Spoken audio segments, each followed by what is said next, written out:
Hey there, and welcome back to the Deep Dive.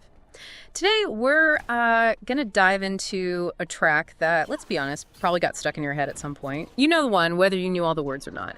We're talking about Fetty Wap's Trap Queen. It's just got that infectious melody, that undeniable vibe. It really reached ears everywhere. Absolutely. And for this deep dive, we're kind of peeling back the layers, going beyond just how catchy it sounds.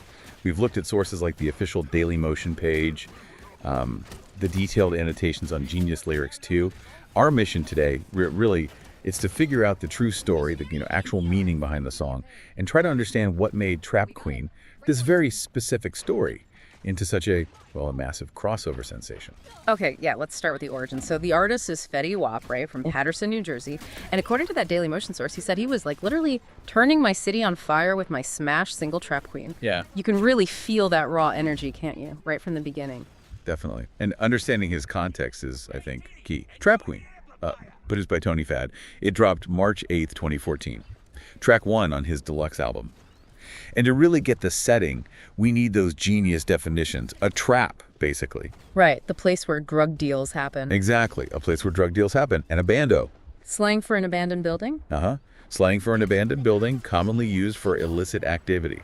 So that paints a pretty gritty picture right away. And then you add Fetty Wap's own words on why he wrote it. He told Complex he was dealing with somebody at the time, and she was holding me down. We were building a lot, and I came up with the concept, she was my trap queen.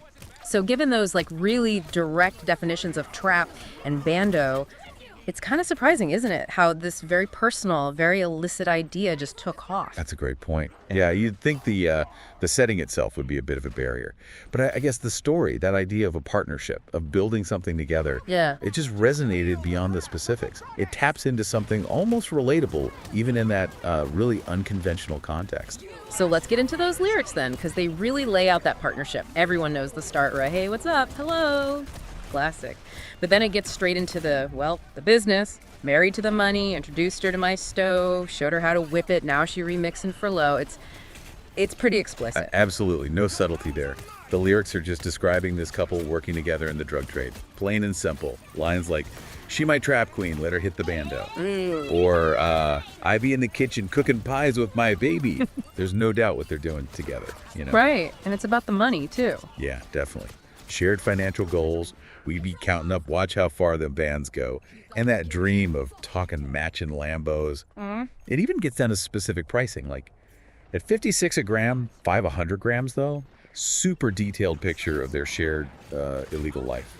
And we should probably mention those other bits people hear, like Remy Boys and 1738. Oh yeah, good point. 1738, that's basically another name for his crew, right? Named after the Remy Martin 1738 cognac. Right, so it's not just him and the girl, it's his whole crew, his world. Exactly.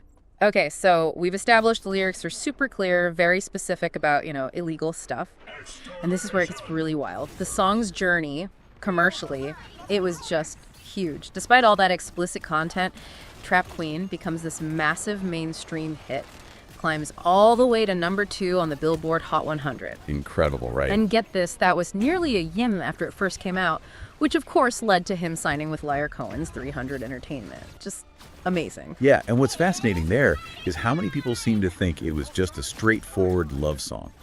That misconception was huge. Fetty Wap himself had to clear it up, didn't he, in Maxim? No. He said, the song doesn't have anything to do with love, really. Wow, okay, so what did he say it was about? He basically said, it's about a girl who learned how to cook crack, and she kind of did it so good that she made enough for the both of us. She knew how to stretch that shit.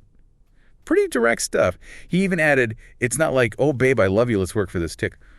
No, we're about to go break the law, and we're going to have some fun. Huh. Okay, so definitely not your typical romance song. Not at all.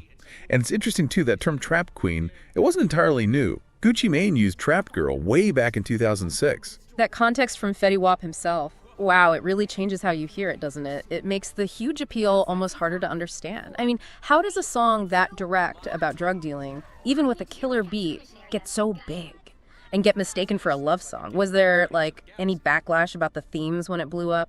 It's interesting.